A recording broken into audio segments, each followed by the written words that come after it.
ఒక్కసారి కొమ్మూరి గోల్డ్ కి కాల్ చేయండి. తాకట్లో ఉన్న మీ బంగారాన్ని విడిపించి మార్కెట్ ప్రైస్ కి వాళ్ళు కొనుక్కుని మిగతా డబ్బులు మీకు ఇచ్చేస్తారు. హాయ్ హలో నమస్తే, వెల్కమ్ టు మనం టీవీ. నేను మీ చార్మి. ఈ మధ్య కాలంలో ఎప్పుడో శివాజీ మాట్లాడిన మాటలు ఆయన మాట్లాడడం అయిపోయింది, ఆ సంతంత అయిపోయింది. కానీ ఇప్పటికి కూడా అనసూయకి ఇంకా కక్ష తీరలేదు అనిపిస్తుంది. ఎందుకంటే అప్రాక్సిమేట్లీ 34 నుంచి ఒక 40 మంది దాకా కేసులు పెట్టింది జర్నలిస్టుల పైన. అసలు జర్నలిస్టులు చేసిన తప్పేంటి? ఆమె గురించి మాట్లాడడమా, సరిగ్గా బట్టలు వేసుకోమ్మా అని చెప్పడమా అనే దానికి సంబంధించి కంప్లీట్ డీటెయిల్స్ ఇచ్చేందుకు ప్రస్తుతం మనతో పాటు సోషల్ యాక్టివిస్ట్ ప్రియా చౌదరి గారు, అదేవిధంగా అడ్వకేట్ మారెడ్డి మోహన్ గారు ఉన్నారు. వాళ్ళిద్దరి మాటలు తెలుసుకుందాం. నమస్తే. నమస్తే sir. First and foremost thing sir, Shivaji గారు చేసిన కమెంట్స్, ఆయన మాట్లాడిన మాటలకి ఆయన క్షమాపణ చెప్పారు, అయిపోయింది. మరి ఇప్పుడు ఈ అనసూయ ఏదైతే మాట్లాడుతుందో దాని గురించి చూసుకుంటే ఎక్కడా కూడా దానికి దీనికి సంబంధం లేదు. బట్టలు సరిగ్గా వేసుకోండి అని చెప్పడం తప్ప, అంటే బయటకు వచ్చినప్పుడు మంచిగా వేసుకోండి అమ్మా అనడం తప్ప, ఒక అడ్వకేట్గా మీరేమంటారు? అంటే ఈ ఇష్యూ నాకు అంటే పూర్తిగా నాకు కూడా డెప్త్ తెలియదు. కాకపోతే టెక్నికాలిటీస్ విషయానికి వస్తే దీంట్లో ఏదైతే ఇప్పుడు ఎఫ్ఐఆర్ ఫైల్ చేశారు మేడం పైన మరియు A2గా, దాంట్లో కొన్ని సెక్షన్స్ పెట్టారు. డిఫమేషన్ అని, ఇంకా సెక్షువల్ అసాల్ట్ అని చెప్పి, సెక్షువల్ హెరాస్మెంట్ అని చెప్పి, డీప్ ఫేక్ అని ఇవన్నీ పెట్టారు. అనసూయ గారు డీప్ ఫేక్ అని పెట్టారంటే మరి ఆమె పెట్టిన పోస్ట్ దాన్ని బట్టి వీళ్ళందరూ స్పందించారు కాబట్టి అట్లుంది. ఇక్కడ రెండు విషయాలు. శివాజీ గారి ఇన్సిడెంట్లో శివాజీ గారు మాట్లాడినటువంటి ఫస్ట్ ఏదైతే ఇష్యూ ఉందో ఆ ఇష్యూలో చెప్పినటువంటి శివాజీ గారు ఆయన భావ ప్రకటన స్వేచ్ఛ ఆయన చెప్పిర్రు, దాంట్లో తప్పు లేదు. కాకపోతే 1-2 పదాలు దొరికినాయి, తప్పుగా దొరికినాయి, దాన్ని కూడా ఆయన క్షమాపణ చెప్పిర్రు. దేర్ ఎండ్స్ ది మ్యాటర్, అక్కడ అయిపోయింది.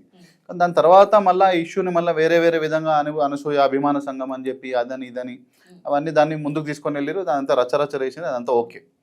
అయితే జర్నలిస్టుల పైన కేసులు పెట్టడం అనేది నిజంగా బాధాకరం. ఎందుకంటే journalism is 4th estate of this constitution of India. ఎట్లయితే జుడిషియరీ, పార్లమెంట్, ఎగ్జిక్యూటివ్ ఏమంటారు మన లెజిస్లేచర్, ఎగ్జిక్యూటివ్ ఉండాలో, అదేవిధంగా judiciary is the 4th estate of this country. అట్లాంటిది మీడియా పైన ఈ విధంగా కేసులు పెట్టడం అంటే, ఇప్పుడు ఆమె ఏమన్నది, నా ఇష్టము, నా స్వేచ్ఛ, నేను నా బాడీ నా ఇష్టం నేను పోస్ట్ చేసుకుంటాను. వాస్తవానికి ఆమె తప్పు లేదు. ఇప్పుడు ఆమె బాడీ ఆమె ఏ విధంగానైనా చూపించుకోవచ్చు, ఏ విధంగా చేయొచ్చు, ఆమె దాంట్లో ఆమె పోస్ట్ చేసుకోవచ్చు. అదే విధంగా ఒక ఇష్యూ, సమాజానికి సంబంధించినటువంటి ఒక ఇష్యూ ఏదైతే ఉందో ఆ ఇష్యూ పైన స్పందించడం, దానిపైన చర్చించడము, వివిధ రకాల జనాల అభిప్రాయాలు తీసుకోవడం కూడా జర్నలిస్ట్ ఉన్నటువంటి హక్కు. ఇప్పుడు ఆమె యొక్క పర్సనల్ బ్లాగ్లో, పర్సనల్ ఏదైతే సోషల్ మీడియాలో వ్యూయింగ్ కూడా ఓన్లీ పర్సనల్ ఫ్యూ పీపుల్కి పెట్టినా కూడా దాన్ని ఎవరైనా మార్ఫ్ చేసో, లేకపోతే దాన్ని ఇంకా మన హ్యాక్ చేసో, దాన్ని ఫొటోస్ ని బయటికి తీసి చేస్తుంటే అది కరెక్ట్. కానీ ఆమె పెట్టిందే సోషల్ మీడియాలో, అది కూడా ప్రైవసీ రెస్ట్రిక్షన్స్ లేకుండా పబ్లిక్ డొమైన్ లో పెట్టింది. పబ్లిక్ మోడ్ లోనే పెట్టింది ఆమె, ప్రైవసీ మోడ్ లో పెట్టకుండా. మరి అది ఇంకా నా ప్రైవసీ దాన్ని పబ్లిక్ చేసిరనడం, మీరే పెట్టుకున్నారు పబ్లిక్లో. అందరు చూడాలి, వ్యూవర్షిప్ పెరగాలి, పాపులారిటీ పెరగాలి, చర్చ జరగాలి. స్టార్టింగ్లో ఇంతకు ముందుకు జరిగినటువంటి కొన్ని సంఘటనల పైన కూడా నేను ఎక్కడో విన్నట్టు గుర్తు, కి మీరు ఇట్లా మాట్లాడమే నాకు కావాలి, మీరు ఇట్లా చర్చించడమే నాకు కావాలి అని సంథింగ్ ఏదో అన్నట్టు నాకు గుర్తు. చాలా పాత విషయం. ఇంటర్వ్యూలో అన్నారు, నా గురించి మాట్లాడితే నాకు నచ్చుతుంది. మరి ఇప్పుడు మీ గురించి కదా మాట్లాడుతుంది వీళ్ళంతా. అప్పుడు లిమిట్ ఉండే, ఇప్పుడు లిమిట్ దాటింది. Same comes my point. నేనేమంటున్నానంటే, ఒక లిమిట్ లో మాట్లాడితే మీకు కూడా మంచిగా అనిపించింది, లిమిట్ దాటి మాట్లాడితే మీకు మంచిగా అనిపించట్లేదు. అదే విధంగా ఒక లిమిట్ లో వస్త్రధారణ వేసుకుంటే సమాజానికి మంచిగా అనిపిస్తుంది, ఒక లిమిట్ దాటి వేసుకుంటే సమాజానికి మంచిగా అనిపించదు, ఆ సమాజం స్పందిస్తుంది. సార్, నేను మీ దగ్గరకు వస్తాను ఖచ్చితంగా. ప్రియా చౌదరి గారు, మీరు చాలా ఇంటర్వ్యూస్లలో తనని అపోజ్ చేశారు, బట్టల విషయంలో అపోజ్ చేశారు. కానీ ఎక్కడా కూడా తన క్యారెక్టర్ అసాసినేషన్ చేయడము, డీఫేమేషన్ చేయడము చేయలేదు.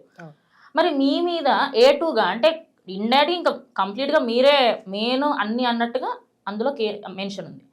డీఫేమేషన్కి సంబంధించి, క్యారెక్టర్ అసాసినేషన్ సంబంధించి మీరు ఏం మాట్లాడతారు దాని గురించి?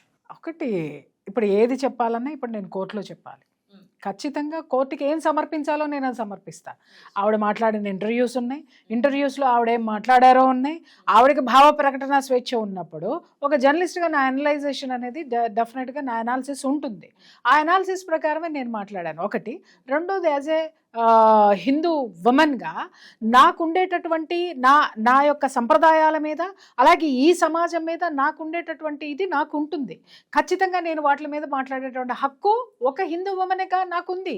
కాబట్టి నేను మాట్లాడిందంతా ఏంటి, ఈ విధమైనటువంటి వస్త్రధారణ నా శరీరం నా ఇష్టం అన్నావు. నీ శరీరాన్ని నీ ఇంట్లో పెట్టుకున్నంత వరకు నాకు అభ్యంతరం లేదు. నీ శరీరము మీ వాళ్ళు చూస్తున్నంత వరకు నాకు ఏ అభ్యంతరం లేదు. ఒకవేళ నేను అభ్యంతరం చెప్పినా కూడా అది మీరు క్లెయిమ్ చేసుకోండి.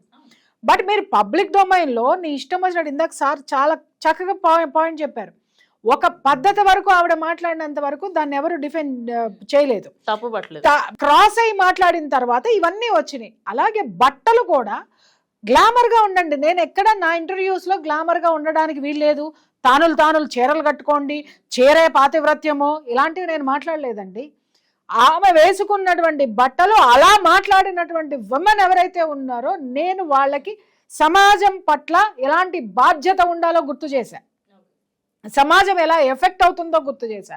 ఇవాళ కొంతమంది మాట్లాడుతున్నారు, ఏమని మాట్లాడుతున్నారంటే మగవాడు చూడొద్దు, మగవాడు ఇది అసలు మగవాడి టాపిక్ ఇక్కడ ఎందుకు వచ్చిందండి? నువ్వు నీ యొక్క గౌరవాన్ని సమాజంలో ఎలా పెట్టాలనేది మాట్లాడుతుంటే మగవాళ్ళు రేపులు చేస్తున్నారు, మగవాళ్ళు అత్యాచారాలు చేస్తున్నారు, మగవాళ్ళు అసలు ఈ టాపిక్ ఎవరు మాట్లాడారు? శివాజీ గారు మాట్లాడింది చక్కగా రండమ్మ, మీరు వస్తే ఇలా అనుకుంటారు అనేటటువంటిది అన్పార్లమెంటరీ వర్డ్స్ మాట్లాడారు. దాన్ని తీవ్రంగా ఖండించాను నేను. ఒకటి.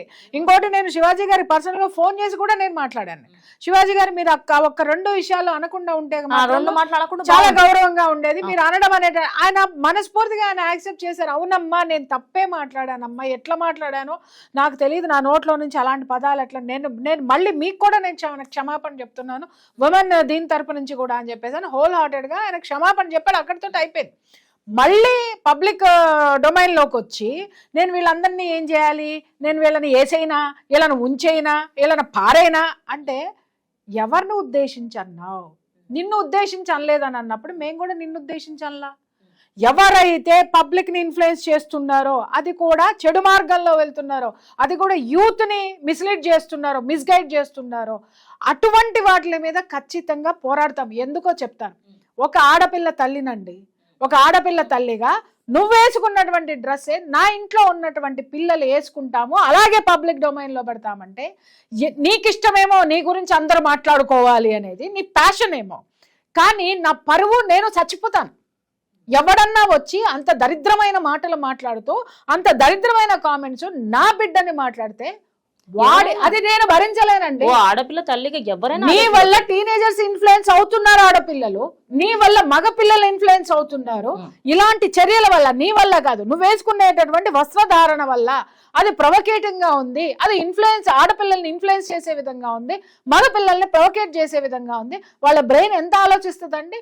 వీళ్ళు కూర్చొని శుద్ధులు మాట్లాడుతున్నారే చాలా మంది, ఇలా ఉండాలి సమాజం అలా. మరి ఇన్ని సంవత్సరాలు మీ పోరాటాలే ఉన్నాయి కదా దేశంలో, మరి ఎందుకు ఉంచలేకపోయారు మీరు? మరి మీరు చేసిన పోరాటాల్లో కూడా ఎందుకు ఇన్ని ఉన్నాయి? మాట్లాడుకుందామా కూర్చొని? ఎవరు ఏ పోరాటాలు చేసి ఏం మార్చారండి? ఏమీ మార్చలా. ఏం మార్చారు అది పక్కన పెట్టి ఇవాళ తగుదనమ్మని వచ్చేసి కూర్చొని అంటే మీరే ఆడవాళ్ళు, మేం కాదా అంటే వీళ్ళు ద్వంద్వ వైఖరి ఎలా ఉంటుందంటే, మొన్న మిస్ వరల్డ్ పోటీలు జరుగుతుంటే రోడ్డు మీద పడేసి మొత్తం అంతా ధర్నాలు చేసేసి దాని మీద మిస్ వరల్డ్ జరగడానికి వీల్లేదు అని చెప్పేసి అని ఇది చేశారు. ఓకే, మరి ఎందుకు మిస్ వరల్డ్ అంటే ఇది మన సంప్రదాయం కాదు. ఏది ఈ దేశ సంప్రదాయం చెప్పారా మీరు? ఇప్పుడు మాట్లాడుకుందాం, వచ్చి మాట్లాడండి.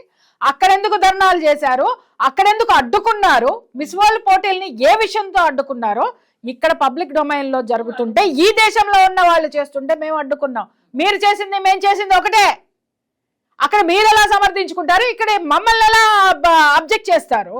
ఆ మాట మాట్లాడుకుంటే మేము మాట్లాడింది అదే కదా, 2 నాలుకల ధోరణి. అంటే వాళ్ళకి ఏదో ఒకటి కావాలమ్మా, అందుకని మిస్ వరల్డ్ పోటీ వచ్చింది కాబట్టి దానికి ఏం మాట్లాడతారు, అలాంటి బట్టలు వేయకూడదు, అలాంటి అశ్లీలం. మరి అదే అశ్లీలం గురించి కదా మరి మేము కూడా మాట్లాడాము. బిగ్ బాస్ పైన కూడా కంప్లైంట్ చేశారు సిపిఐ పార్టీ వాళ్ళు. ఎగ్జాక్ట్లీ, బిగ్ బాస్ మీద కూడా కంప్లైంట్ చేశారు. మరి వీళ్ళందరూ అక్కడికే నుంచే కదా వచ్చినటువంటి మనుషులు కదా, మరి దాంట్లో నుంచి వచ్చిన వాళ్ళ పక్కన కూర్చోబెట్టుకొని ప్రాజెక్ట్ చేసుకుంటూ ఏం మాట్లాడుతున్నారు వీళ్ళందరూ కలిసి? ఏం చెప్తున్నారు అంటే ఆమె ఏదైనా వేసుకుంటుంది, మీరెవరు అని అంటే మరి మిస్ వరల్డ్ లో ఏమైనా చేసుకుంటారు, నీకెందుకు మేడం? ఇంకోటి, ఇప్పుడు ఏదైతే అంటుందో మాట మీరు కూడా లైక్ కంప్లీట్గా నా బట్టలు నా ఇష్టం, నా బాడీ నా ఇష్టం అంటున్నారు కదా. ఇప్పుడు ఎవరైతే వీటికి సంబంధించి మాట్లాడుతున్నారో వాళ్ళు కూడా అంటారు నా నోరు నా ఇష్టం, మరి నేను కూడా మాట్లాడతా కదా. నేను ఆ మాట అన్నందుకే అది వైరల్ అయినందుకే ఇలా బాధ వచ్చింది. ఇప్పుడు అందులో తప్పేమో సార్ నాకు ఇంకా నా freedom of కళ్ళు నా speech ఉంది. ఇష్టం, నా నోరు నా ఇష్టం అని మాట్లాడారు జనాలు. అది కాదు మేడం, ఫ్రీడమ్ ఆఫ్ బట్టలు ఎక్కడ నేను రాజ్యాంగంలో ఇక్కడ వినలేదు. యాక్చువల్లీ ఫ్రీడమ్ ఆఫ్ స్పీచ్ ఉంది మనకి, మనం మాట్లాడాలి ఖచ్చితంగా. ఏదైనా ఒక విషయం జరిగిందని మనం మాట్లాడే అర్హత మనకు ఉంది. అట్లని చెప్పి ఎక్కడా కూడా నువ్వు బికిని వేసుకొని బయట తిరగమ్మా, నువ్వు ఏమంటారు షార్ట్లు వేసుకొని నడు రోడ్డు మీద వెళ్ళమ్మా అని ఎక్కడ లేదు కదా మేడం రాజ్యాంగంలో. అసలు ఈ విషయాలన్నీ రాజ్యాంగంలో అవే మెడలో మాట్లాడుతున్నారు. మెడలో చీరల గురించి ఉండదు, ఎవరి ఇష్టం వచ్చింది వాళ్ళు వేసుకోవచ్చు అని ఉంది. మీరు చెప్పండి మేడం నేను అనేది ఏంటంటే ఇప్పుడు మీరు అన్నట్టు రాజ్యాంగంలో రైట్ టు లైఫ్ ఉంది, ఎట్లనైనా బ్రతకొచ్చు, ఎట్లనైనా ఉండొచ్చు, ఎట్లైనా వేసుకోవచ్చు. అది అదంటే ఒక ఓవరాల్ గా రైట్ టు లైఫ్ అనేది ఇచ్చారు. దాంట్లో బట్టలు కూడా ఇంక్లూడ్ అవ్వచ్చు. కానీ అదే విధంగా రైట్ టు స్పీచ్ కూడా ఇచ్చిండ్రు. అయితే నేనేమంటానంటే ఎంతసేపు మనము అంటే ఇక్కడ ఈ స్వేచ్ఛను ఎంజాయ్ చేయాలనుకునేటువంటి వాళ్ళు ఎవరైతే ఉన్నారో సో కాల్డ్ పర్సన్స్ ఎవరైనా కానీ, నేను I'm here only as a advocate. నేనేమంటున్నా అంటే ఈ స్వేచ్ఛను ఎంజాయ్ చేయాలనుకుంటున్న వాళ్ళు ఎవరైతే ఉన్నారో వీళ్ళందరూ స్త్రీ ఫెమినిజం గురించి కానీ లేకపోతే మగవాళ్ళ ఆధిపత్యం గురించి కానీ ఎవరైనా కావచ్చు, అందరూ ఎవరైనా కానీ ఏ క్లాస్ ఏ కమ్యూనిటీ కానివ్వండి, ఎంతసేపు హక్కుల గురించి ఎందుకు మాట్లాడతారు? రాజ్యాంగం మీకు ఇచ్చిన హక్కుల గురించే మీరు మాట్లాడతారు, ఎందుకంటే ఫండమెంటల్ రైట్స్ ఉన్నాయని. ఇదే రాజ్యాంగము ఇదే మనిషికి ఇదే సమాజం కొరకు ఫండమెంటల్ డ్యూటీస్ కూడా ఇచ్చింది. అదెందుకు గుర్తురాదు ఎవరికి? అది ఎందుకు ఎవరికి గుర్తురాదు? ఒకడు వచ్చి కమ్యూనిటీ రైట్స్ అంటాడు, ఒకడు వచ్చి స్త్రీ ఆడవాళ్ళ రైట్స్ అంటాడు, ఒకడు వచ్చి ఇంకోటి మా మైనార్టీల రైట్స్ అంటాడు, ఒకటి ఇంకో రైట్స్ అంటాడు, ఇంకో రైట్స్ అంటాడు. దేశాన్ని నాశనం చేయడానికే మీకు ఎంతసేపు రైట్స్ను వాడుకుంటారు తప్ప డ్యూటీస్ ఎందుకు వాడుకోవట్లేదు? బాగుపరచడానికి ఏం చేయని శాతం డ్యూటీస్ అనేది కూడా ఒకటి ఉంది కదా, మొరాలిటీ అనేది ఒకటి ఉంది కదా. డ్యూటీస్ అనేది మొత్తం మొరాలిటీ గురించి చెప్తుంది. డ్యూటీస్ అనేటిది ఎక్కడ కూడా కంపల్షన్ చెప్పదు, కానీ మోరల్గా సమాజం బాగుండడానికి సమాజమే ఈ సమాజానికి ఇచ్చినటువంటి రాజ్యాంగం ద్వారా ఈ సమాజానికి ఇచ్చినటువంటి ఒక మొరాలిటీ అది. ఆ మొరాలిటీ పట్ల మీకేం బాధ్యత లేదా? ఒక స్త్రీగా ఎంతసేపు స్త్రీ స్వేచ్ఛ స్త్రీ హక్కుల గురించి మీరు ఖాళీ బట్టలు ఇప్పడాన్నే మీరు క్రైటీరియాగా పెట్టుకున్నారా? శ్రీమతి ఇందిరాగాంధీ గారు ఎంత పవర్ఫుల్, ఎంత డైనమిక్ లీడర్. ఈరోజు బంగ్లాదేశ్లో జరుగుతున్నటువంటి అల్లర్లను చూస్తుంటే ఆమె గుర్తొస్తున్నారు. ఆ రోజు ఎటువంటి పరిస్థితి ఉండే అనేది. అయితే నేనేమంటున్నానంటే ఆమె ఈ విధంగా బట్టలు వేసుకుంటారా? ఆమె స్వేచ్ఛ ఆమె డైనమిజము బట్టల్లో చూపించిండ్రా? ఆమె క్యాబినెట్లో ఆ రోజుల్లో ఒక వర్డ్ వినేవాళ్ళంట. మా తాతగారు మా నాన్నగారు చెప్పేవాళ్ళు, మొత్తం ఇందిరాగాంధీ గారి క్యాబినెట్లో ఒకరు మగవారంట. మొత్తం క్యాబినెట్లో ఎవరా మగవాళ్ళు అంటే ఇందిరాగాంధీ గారు. అది ఆమె చూపించినటువంటి డైనమిజం, ఈక్వాలిటీ, స్వేచ్ఛ, ఫ్రీడమ్ అన్నీ అది. ఇప్పుడు మీ రోజు ఉన్నారు, మీరు ఇద్దరే ఉన్నారు. ఎవరే ఎందుకు? మీ ఇద్దరు మంచిగా వేరే ఉన్న జర్నలిస్టులకు సమానంగా జర్నలిజం చేస్తున్నారు, మీ లైఫ్లో సంపాదిస్తున్నారు, మీకు స్వేచ్ఛగా కావాల్సింది తింటున్నారు, కావాల్సిన దగ్గర తిరుగుతున్నారు. మీ స్వేచ్ఛ మీ ఈక్వాలిటీ అనేది బట్టలుగా డిసైడ్ చేస్తున్నాయా? మీ ప్రొఫెషన్లో ఉన్నటువంటి డైనమిజం, మీ ఈక్వాలిటీ, మీ ఫ్రీడమ్ డిసైడ్ చేస్తుందా? నా ప్రొఫెషన్ 100%. మీకు ఇప్పుడు అనసూయ కూడా సమాజాన్ని మోసం చేస్తుందండి. ఎట్లానండి? అనసూయ గారు ఆమె ప్రొఫెషన్కి సంబంధించినటువంటి గ్లామర్ అనే కంటెంట్ని ఆమె సమాజానికి స్వేచ్ఛగా చూపిస్తుంది. అనసూయ గారికి బట్టలు ఇప్పుకొని అది ఆమె స్వేచ్ఛనే ఉండొచ్చు కనుక స్వేచ్ఛ అని అంటున్నారు, కానీ that is her daily meal. తన గ్లామర్ అనేది తన ఇండస్ట్రీలో ఉంది కాబట్టి తనకు అది నెసెసిటీ. అందరికి అది నెసెసిటీ కాదు. నీ నెసెసిటీని నువ్వు అందరికి ఫ్రీడమ్ లాగా ఎందుకు చూపిస్తున్నావు? ఎగ్జాక్ట్లీ నేను అదే ప్రశ్నించాను. ఆవిడ కేసు కూడా అదే పెట్టింది సార్. నీ అవసరాన్ని నువ్వు మిగతా వాళ్ళకు ఫ్రీడమ్ చూపిస్తున్నావు. ఈ పాయింట్ ఎవరు మాట్లాడట్లేదు. నా ఫుడ్ ను పోగొడుతున్నారు వీళ్ళనే మాట్లాడింది ఆవిడ. సమాజాన్ని మిస్లీడ్ చేస్తుందా? సమాజాన్ని మిస్లీడ్ చేస్తుంది. నేను ఏమంటున్నా అంటే ఇదే అనసూయ గారిని నేను చిన్న మాట్లాడుతున్నాను. ఈ సమాజంలో మనము జనరల్గా క్రైమ్ న్యూస్ చూడండి మీరు. రేపులు జరిగినప్పుడు, పోక్సోలు జరిగినప్పుడు పోలీసు వాళ్ళ నోటి నుంచి కొన్ని చోట్ల అడప కొంచెం హయ్యర్ అఫీషియల్ మాట్లాడుతున్నప్పుడు వినండి మీరు. లేదా ఉమెన్ యాక్టివిస్టులు కొంతమంది చేసిన ఇష్యూస్లో త్రూ అవుట్ ది నేషన్ చూడండి. క్రైమ్ పెరగడానికి రీజన్స్ ఏందండి? ఒక్కసారి బాగా చూడండి, బాగా గమనిస్తే main reason is porn sites. ఈ పోర్న్ సైట్స్ అనేది చూసే స్వేచ్ఛ వీడికుంది, చేసే స్వేచ్ఛ చేసే వాళ్ళకుంది. మరి మధ్యలో పోలీసులకి ఏంది బాధ? ఈ మాట మనం అంటే దానికి వచ్చే ఆన్సర్ ఏంటంటే, అరే పిచ్చోళ్ళారా, అట్లాంటి బూతు అట్లాంటి టెంప్టింగ్ అవి చూసే ఈ పిల్లలు టెంప్ట్ అయ్యి దాన్ని ఎటు తీయాలో అర్థం కాక అమాయకమైనటువంటి ఆడపిల్లల మీద, బట్టలు నిండుగా వేసుకున్నటువంటి ఆడపిల్లల మీద కూడా తీస్తున్నారు. దానికి రీజన్ ఏంది? నువ్వు కనిపించవు, నువ్వు దొరకవు, కానీ నువ్వు చూపించేది చూపిస్తావు, నువ్వు కలవవు దొరకవు, చూపించేది చూపిస్తావు, వీడు టెంప్ట్ అవుతాడు, ఇంకో అమాయకమైన ఆడపిల్ల జీవితం అక్కడ నాశనం అవుతుంది. దీనికి మెయిన్ కోర్ పాయింట్ ఇది ఎందుకు రూట్ కాజ్ ఎవరు? అప్పుడు పాపులారిటీ ఎలా వస్తుంది? నేను అదే అంటున్నా. కాదు ఇక్కడ మోహన్ గారు ఒక్కటి, ఇక్కడ వీళ్ళు మాట్లాడేది ఏంటంటే వాళ్ళు అది కూడా అదే మాట్లాడుతున్నారు అని అంటే, ఇక్కడ చూసి వాడు అక్కడ ఎందుకు చెయ్యాలి, ఇది చెప్పరు సమాజానికి. ఏం చెప్తున్నారు, వాడు చిన్న పిల్లల మీద చేస్తున్నారు, బట్టలు నిండా వేసుకున్న వాళ్ళ మీద చేస్తున్నారు, ముసలమ్మల మీద చేస్తున్నారు. అరే ఎందుకు చేస్తున్నారంటే వాడికి కండకావరం ఎక్కి ఎందుకు చేస్తున్నాడు మాట్లాడు. నేను మాట సరే, వాడి కండకావరం ఎక్కి అది తప్పే వాడు చేయాల్సింది. మరి అట్లాంటప్పుడు బాల్య వివాహాలను ఎందుకు వ్యతిరేకిస్తున్నారు? భగవంతుడు న్యాచురల్ గా ఇచ్చినటువంటి ఏజ్ ఏంటో తెలుసా మ్యారేజ్ కి? 69+. ప్యూబర్టీ పీరియడ్ అంటారు దాని లీగల్ లాంగ్వేజ్ లో. 13 అయితే దాని కొంచెం మళ్ళీ శరీరంలో ఆరోగ్యం వంట బట్టి అంత ఒక ఆడపిల్లకి కావాల్సినటువంటి జెనెటిక్ ఫార్మేషన్ ప్రాపర్ గా జరిగిన తర్వాత రైట్ ఏజ్ 16+. దాన్ని మనం గవర్నమెంట్ 18 మరి ఎందుకు మరి 16+, 18 లోపల చేసే పోక్సో కేసులు ఎందుకు పెడుతున్నారు అంటే దానికి ఒక టెక్నికల్ అనలైజేషన్ అనేది చట్టం ద్వారా ఈ రాజ్యాంగము చేసి పెట్టింది. అదే విధంగా ఇప్పుడు మరి మీరు ఈ విధంగా టెంప్టింగ్ బట్టలు చూపించేసి రెచ్చగొట్టేసి పిల్లల్ని సినిమాల ద్వారానో హీరోయిన్ల ద్వారానో లేకపోతే అనసూయ గారి ద్వారానో, మీ స్వేచ్ఛనే, నేను తప్పు కాదంటలేనమ్మా. కాకపోతే మీరు రెచ్చగొట్టి వదిలిపెట్టిన పిల్లలు వాళ్ళకి అక్కడ బయటకు పోయిన తర్వాత ఒకడు మంచోడు ఉంటాడు, ఒకడు చెడ్డోడు ఉంటాడు. నీ చేతిలో ఉన్న 5,000 ఒకలాగా ఉండవు, సమాజంలో అందరు ఒకలాగా ఉంటారా? పోనీ ఇట్లా చూసి టెంప్ట్ అయిన ప్రతివాడు పోయి రేపులు చేస్తలేరు, ఎవరి దారులు వారికి ఉంటాయి. కాకపోతే ఇక్కడ ఒక విషయం ఏంటంటే, ఇన్ దట్ కేస్ మీరు చెప్పినట్టు చిన్న పిల్లలు ముసలోళ్ళ మీద చేస్తున్నట్టే వాడు రాక్షసుడు, వాడు దరిద్రుడాడు.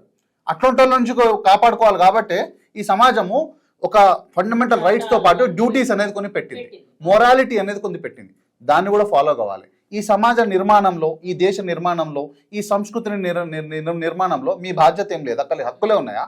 ఎంతసేపు హక్కుల కోసం కొట్లాడతారా? ఇన్ దట్ కేస్ నేను ఏమంటున్నా అంటే, then legalize the prostitution legalize చేయండి, మరి కొట్లాడండి మీరు. ప్రాస్టిట్యూషన్ అనేది కూడా మరి వాళ్ళ స్వేచ్ఛ కదండి, వాళ్ళ శరీరం. మీరు శరీరాన్ని నమ్ముకొని బ్రతుకుతున్నారు, వాళ్ళు శరీరాన్ని అమ్ముకొని బ్రతుకుతున్నారు, తప్పేముంది? మరి దాన్ని కూడా లీగలైజ్ చేయండి. అండ్ వన్ మోర్ థింగ్ ఇక్కడ ఈక్వాలిటీ అనే టాపిక్ వస్తుంది. చెప్పండి మీరు, నెక్స్ట్ చెప్పండి మేడం. ఇప్పుడు మీరు ఇందాక మీరు మాట్లాడుతున్నప్పుడు దానికి సంబంధించి మనం కంప్లీట్గా ఈ టాపిక్ ఏదైతే ఉందో, at the end of the time equality అంటే ఏంది? ఈ ఫెమినిజం అని ఏదైతే మాట్లాడుతూ ఉంటారో, ఎవరైతే బయటకు వచ్చి మాకు రైట్స్ లేవు అని చెప్పేసి గొంతులు బాదుకుంటున్నారు కదా, వాళ్ళందరికీ సంబంధించి ఈక్వాలిటీ అంటే ఏంటో, నిజంగా దేనికోసం వచ్చింది ఈక్వాలిటీ అనేది ఒక్కసారి ఎక్స్ప్లెయిన్ చేయండి మాకు. చిన్న ఎగ్జాంపుల్ చెప్తా. నా చిన్నప్పుడు మా పొలంలోకి కూలి పనికి వచ్చేవాళ్ళు, ఆడవాళ్ళు వచ్చేవాళ్ళు, మగవాళ్ళు వచ్చేవాళ్ళు. పొద్దున్న నుంచి సాయంత్రం వరకు ఇద్దరు ఈక్వల్గా పనిచేసేవాళ్ళు.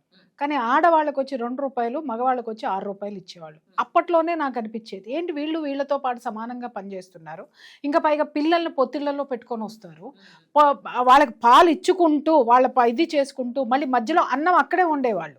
ఎందుకంటే పొలం పని పొద్దు నుంచి సాయంత్రం వరకు ఇది చేస్తూ మళ్ళీ పొలం పని చేసేవాళ్ళు. కానీ వీళ్ళకి 2 రూపాయలు ఎందుకు ఇస్తున్నారు, వాళ్ళకి 6 రూపాయలు ఎందుకు ఇస్తున్నారు అంటే వాడు మగవాడు, వీళ్ళు ఆడవాళ్ళు అనేటటువంటి అంతరం ఉంది. అది దాని మీద నాకు అప్పుడు చిన్నప్పుడు అనిపించేది, ఇద్దరికి ఈక్వల్గా కావాలని. ఈ రోజు పొలంకి వెళ్తే మగవాడికి ఎంత ఇస్తున్నారో ఆడవాళ్ళకు కూడా అంతే ఇస్తున్నారు. That is called equality. శ్రమలో నువ్వు పొందేటటువంటి ప్రతిఫలం ఏదైతే ఉంటుందో ఈక్వాలిటీ. పొజిషన్లో నువ్వు వెళ్ళాలనుకున్న స్థాయి ఏదైతే ఉంటుందో దానిలో ఈక్వాలిటీ. అలాగే సమాజాన్ని బ్యాలెన్స్ చేయడంలో కూడా ఈక్వాలిటీ. మగాడు ఒక్కడే మారాలి అని అంటే మరి నువ్వేం చేస్తావు? నువ్వొక్కదానివే కష్టపడుతున్నావు అంటే మరి మగాడు ఏం చేస్తాడు? సో ఇక్కడ మనకు ఉన్నది ఏంటంటే ఈక్వాలిటీ అని అంటే నేనెక్కువ అనేది కాదు, ఇద్దరు సమానము. ఆ తేడా తెలుసుకుంటే బాగుంది. నేను ఎక్కువ కాదు, ఇద్దరు సమానం. అది తెలుసుకోవాలి ముందు. అసలు ఆ ఈక్వాలిటీకి అర్థం తెలుసుకుని ఏడిస్తే అమ్మా ఇలాంటి ఏడుపులు ఉండవు కెమెరాల ముందు. అది సార్. ఇంకోటి ఫెమినిజం, ఇది ఈక్వాలిటీ విషయంలో నేను మాట్లాడతా. ఫెమినిజం అది సరే, ఓకే. ఈక్వాలిటీ విషయం చెప్పండి సార్. మేడం వండర్ఫుల్ ఎగ్జాంపుల్ చెప్పారు. వాస్తవానికి ఇదే అనసూయ గారికి స్త్రీల స్వేచ్ఛ మీద కానీ స్త్రీల సమానత్వం మీద కానీ ఫికర్ ఉంటే ఆమె దేని మీద కొట్లాడాలి తెలుసా? ఫస్ట్ ఇండస్ట్రీలో సినిమాలో హీరోకి ఒక రెమ్యునరేషన్, హీరోయిన్కి ఒక రెమ్యునరేషన్ ఇస్తారు కదా. ఈ రోజు ఇండస్ట్రీలో కొంతమంది డైరెక్టర్లు అందరినీ అనట్లేదు, కొంతమంది హీరోయిన్లు ఎట్లా తయారైందంటే ఆడ ప్రొడ్యూసర్లు కానీ హీరోయిన్ ని వాస్తవానికి మేము కాదు చేసేది, సమాజంలో సోషల్ యాక్టివిస్టులు వీళ్ళు కాదు చేసేది, ఆడవాళ్లను చులకన ఈ ఇండస్ట్రీ వాళ్ళు ఈమె చేస్తున్నటువంటి ఆడపిల్ల శరీరాన్ని ఒక ఆట బొమ్మగా ఒక గ్లామర్ వస్తువుగా చేసి దాన్ని ఇట్లా చూపించి ఒక చాపను పట్టడానికి అంటే ప్రేక్షకుని థియేటర్ వరకు లాగడానికి ఒక గ్లామర్ ను చూపించి లాగుతున్నారు కదా. ఇది అన్నిటికంటే పెద్ద అన్యాయం ఆడపిల్లకి. క్యారెక్టర్ కూడా ఉండదు మేడం, సినిమా క్యారెక్టర్ ఉండదు, ఏముండదు, ఐటమ్ సాంగ్ పేరుతోటి హీరోయిన్ల ఎక్స్పోజింగ్ పేరుతోటి గ్లామర్ పేరుతోటి లాగుతున్నారు కదా. ఇది నిజమైనటువంటి అవమానం ఆడపిల్లకు. ఆడవాళ్లకు మీరు క్యారెక్టర్ ఇవ్వకుండా ఏమి ఇవ్వకుండా వాళ్ళకి ఏమనంటే హీరోకి ఏమో 10 కోట్లు, హీరోయిన్ కి 1 కోటి, హీరోకి ఏమో 15 కోట్లు, ఇంకో కొంతమందికి 50 lakhs ఉన్నాయి ఇప్పటి వరకు. ఇది దీని మీద ప్రశ్నించండి దమ్ముంటే. కమిట్మెంట్స్ మీద కూడా కమిట్మెంట్స్ మన కాస్టింగ్ కావచ్చు వీటి మీద ప్రశ్నించండి. నాగబాబు గారు అన్నప్పుడు నేను అదే కదా ప్రశ్నించాను, కాస్టింగ్ కావచ్చు ఫిల్మ్ ఇండస్ట్రీలో ఎందుకు ఉంది, ముందు దాని గురించి మాట్లాడదాం. ఇంకొకటి పెద్ద విషయం ఏంటంటే సినిమా హిట్ అయితేనేమో హీరో తోపు, ఫెయిల్ అయితేనేమో హీరోయిన్ ఐరన్ లెగ్. అవును, ఇది ఎక్కడ న్యాయము? ఒక 2 సినిమాలు కంటిన్యూస్ గా ఫ్లాప్ అయినట్టు కథ, ఇంకా హీరోయిన్ సినిమాలో 3వ సినిమా కనిపించదు. అది ఇది ఎట్లా అవుతుంది? హిట్ అయితేనేమో నువ్వు తోపుగాడివి, నువ్వు చేసిన ఫైట్లు, నువ్వు చేసిన డైలాగులకు సినిమా హిట్ అయిపోయింది. ఫ్లాప్ అయితేనేమో heroine iron leg, heroine lucky leg లేదు కాబట్టి ఫెయిల్ అయిందా? దీన్ని ప్రశ్నిస్తావు మరి అనసూయ గారు, దీన్ని ప్రశ్నిస్తాను ఎందుకు గుర్తురాదు? కేవలం ఆడవాళ్ళ కేపబిలిటీస్ ని, ఆడవాళ్ళ ఈక్వాలిటీస్ ని, ఆడవాళ్ళ ఫ్రీడమ్ ని నీ బట్టలతోటే ఎందుకు ముడిగడుతున్నావు? ఇంకొక విషయం కూడా మోహన్ గారు, ఇక్కడ శివాజీ గారిని క్వశ్చన్ చేస్తున్నారు. ఏమని, నువ్వు నిండగా బట్టలు కప్పుకోమన్నావు, నువ్వు పోయి ఇండస్ట్రీలో మాట్లాడు అని. మరి అదే మాట అనసూయకు కూడా చెప్పాలి కదా. అనసూయ ఈక్వాలిటీ అక్కడ కూడా కొట్లాడమ్మా, ఈ అరాకొర గుడ్డలు వేసుకుంటేనే నీకు ఛాన్సులు ఎందుకు ఇస్తారు, నిండుగా కప్పుకున్నా కూడా నీ అస్తిత్వాన్ని నిలబెట్టడానికి అక్కడ కొట్లాడని ఈమె కూడా ఎందుకు చెప్పరు? ఈమె అలా ఊరదీస్తుంది, నువ్వు ఇక్కడేమో విప్పుకోమని చెప్తున్నారు, అక్కడేమో కప్పుకోమని చెప్తున్నారు. శివాజీ గారినేమో కప్పమని చెప్పని చెబుతున్నారు, ఈవిడేమో ఇప్పుకొని తిరుగుతుంది మీరు చూడండి అంటున్నారు. వీళ్ళు మాట్లాడే మాటల్ని ఏమన్నా ఈ ఫెమినిస్టులు మాట్లాడే మాటల్ని, లేకపోతే ఈ ఓవర్ యాక్టివిస్టులు మాట్లాడే మాటల్ని అంటే మేడం ఇది ఒక విధంగా చూస్తే ఇదేదో ఇన్ఫ్లుయెన్స్ చెయ్యాలా అంటే ప్రజల్లో నేను ఒక నిలవాలా, అందరు నేను కనిపించాలా అన్న ఉద్దేశంలానే ఉంది తప్పించి ఏదో ఉద్ధరించాలంటే అది కూడా కాదమ్మా. నేను చెప్తున్నాను ఇది సంస్కృతి మీద దాడి. అవునంటారా కాదంటారా? ఇది కల్చరల్ వార్. ఇది ఓకే, సంస్కృతి మీద దాడి. ఓకే, అంటే బట్టల సంబంధించి కంప్లీట్ గా మన హిందూ సాంప్రదాయం పైన అడిగినందుకు ఇంత రచ్చ. అదే కదా 100%. ఎందుకంటే ఇది హిందువుల మీద, హిందువుల సంస్కృతి మీద దాడి. ఎందుకంటే మీరు బాగా గమనించండి, జస్ట్ ఫర్ ఏ కంపారిజన్ కోసం చెప్తున్నాను. చెప్పండి. హిందువుల ఆడపిల్లలకు ఉన్న స్వేచ్ఛకు మధ్యలో ముస్లింల ఆడపిల్లకు ఉన్నటువంటి స్వేచ్ఛలో వాళ్ళిద్దరు బయటకు వచ్చినప్పుడు వాళ్ళ వస్త్రధారణలో ఉన్న తేడా ఎంత?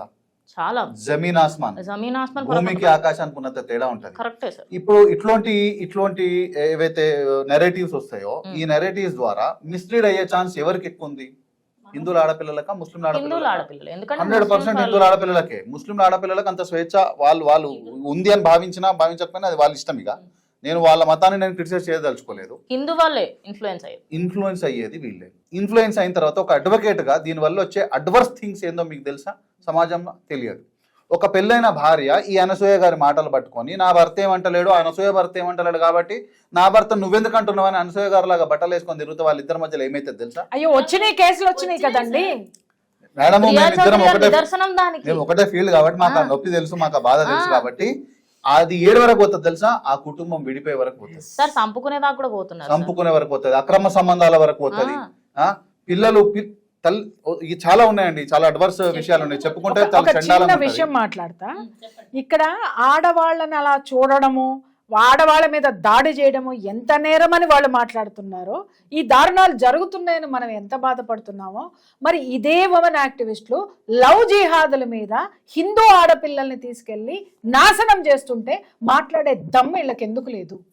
అలాంటి వాటిలో ఎలా కాంట్రవర్సీ అవ్వదు కదా మేడం. మీకు ఈక్వాలిటీ విషయంలో ఇంకొక విషయం చెప్తా. ఎగ్జాంపుల్, ఇప్పుడు ఈక్వాలిటీ అంటున్నారు కదా, ఈక్వాలిటీ అనే విషయంలో what I feel, what my personal opinion is, నేను ఏమంటున్నానంటే అసలు ఆడపిల్లలకు మగపిల్లలకు ఈక్వాలిటీ, ఆడపిల్లలు ఈక్వాలిటీ సాధించాలి, సమానత్వం సాధించాలని గొడవ పడుతున్నారు కదా. అసలు ఆడపిల్లలు సమానంగా లేరని ఎందుకు అనుకుంటున్నారు?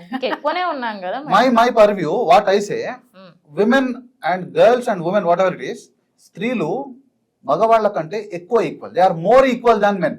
In my interpretation, my explanation నేనేమంటున్నానంటే మగవాళ్ళ కన్నా ఆడవాళ్ళు ఎక్కువ ఈక్వల్, మగవాళ్ళ కన్నా ఆడవాళ్ళు ఎక్కువ సున్నితం and most most most important, మగవాళ్ళ కన్నా ఆడవాళ్ళు ఎక్కువ విలువైన వాళ్ళు, valuable, more valuable than men. మీకు ఎగ్జాంపుల్ ఒక కంపారిజన్ చెప్తాను.